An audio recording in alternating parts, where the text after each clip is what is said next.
Hello, I'm Andrew McAnerney, Artistic Director of the Studio de Musique Ancienne de Montreal. It gives me great pleasure to introduce these pre-concert conversations for our 2018 and 2019 season. My name is Andrew McAnerney and I'm the Artistic Director of the Studio de Musique Ancienne de Montreal.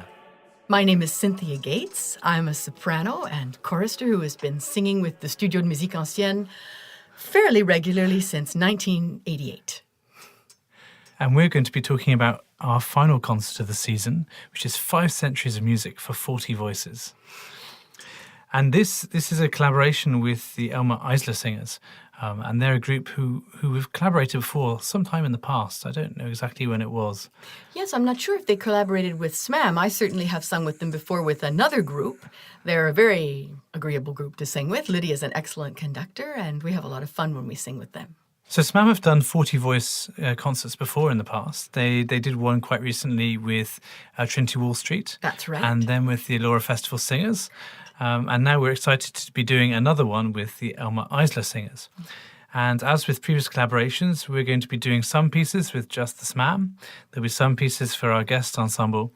And then we'll be starting and finishing each of the halves with a combined work for 40 voices.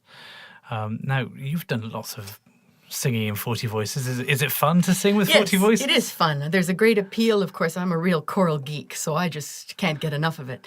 But there's a real appeal to singing works for small ensembles. It's more demanding personally. It's very transparent and very moving, I think, for the audience. But there's a certain power and immediacy with the 40-voice effect that you don't get with a smaller choir. And of course, with such good voices singing strongly in tune, hopefully, the effect is really quite exciting. And I think audiences really enjoy it. And, well, singers enjoy it as well, of course.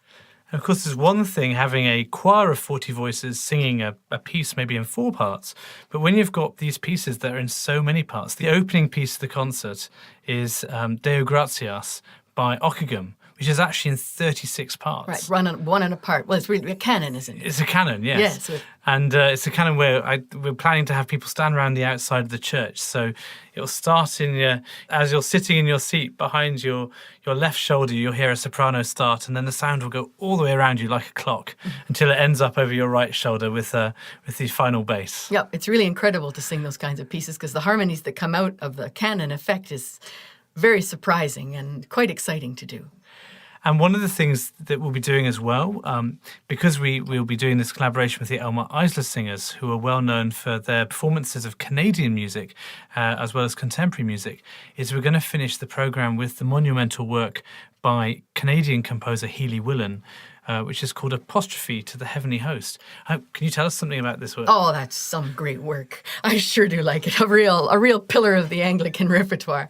It's quite a difficult piece. It's not done that often because it is quite hard. It's for 2 choirs with some very tricky modulations, very hard to sing in tune, and with this little mystical choir singing off somewhere in the gallery, sounding like a little choir of angels or an echo. It's a wonderful piece. In fact, that's a surprise, is that you have these 2 choirs on stage, but there is this other choir hiding at the back of the church, and so you'll have to forget you know that after you've heard this recording. So it can be a surprise in the concert. We're also going to be doing, all the concerts going to be about singing, obviously. So we're going to be doing some other great works of polyphony with a singing connection, including Duo Seraphim by Guerrero.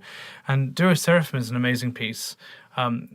It's about the 2 angels. And it starts off with 2 singers, and they sing, and then a 3rd voice enters, and it goes along in very gentle polyphony until the words, all the whole earth, at which point it's revealed that actually there are 3 choirs singing, and it's very loud and very exciting and uplifting. Well, sort of a similar effect to in the Monteverdi Vespers, isn't it? It's exactly the same yes. setting of the music in the same way. The same words, and it's just, so that's going to be a fun one to do. We also will be doing a piece called Musica de Optimi by Lassus, and that's a piece that we've actually recorded recently. It's on our latest Lassus disc. So if you want to get an idea of some of the music, you can go and buy our disc and listen to it in advance. These are really, really lovely pieces. So you've taken part in lots of collaborations over the years. Is it interesting as a singer to take part in a collaboration and meet other singers who are from different choirs, from different traditions, from different provinces? Definitely. It's always interesting. It's fun. It's interesting. It's interesting to work with another conductor. It's interesting to hear how your own choir sounds singing with a different conductor, because, of course, the sound is always completely different. It's always a bit of a challenge trying to get the sounds to mesh when everyone is singing together, because every choir has its own distinctive sound. And especially with choirs in Quebec, the sound is particularly distinctive from choirs outside of Quebec, which are totally Anglophone. So it's always kind of fun seeing how the two choirs are worked together. Is it competitive? Sometimes, yes, it is. Well, you can't have tenors singing without competition. But, the other sections as well, everyone always wants to see, oh boy, can their sopranos sing as well as we can sing, or are they better than us? And, of course, everybody wants to show off. But no, in general, people are well behaved. Because it's certainly, it's always a great pleasure when I get to conduct another choir, and it's very interesting. But I think when there are visitors, people tend to be a little bit better behaved and wanting to do their best and improve themselves. That's probably true. That's probably true. It's also, of course, you want to make sure that your choir's the best. So. Yes, that's right. Pay a little bit more attention in rehearsals. So yeah, it's. But it's also, it's tremendous fun, and it's the great thing about music is it is a universal language. In this case, it's a choir collaboration from Ontario, so they're still Canadian. Yep. But actually, we could do the same with a choir from anywhere in the world, and not necessarily one that spoke English or French. No, that's quite right. Because the music is universal. That's right. And I think the audience also enjoys seeing, we'll say SMAM in this context, seeing SMAM up on the stage with other folks, sort of seeing, oh, look, other people do that too, and look, they're doing it together, and it's sort of nice to see them singing with different people in a different configuration.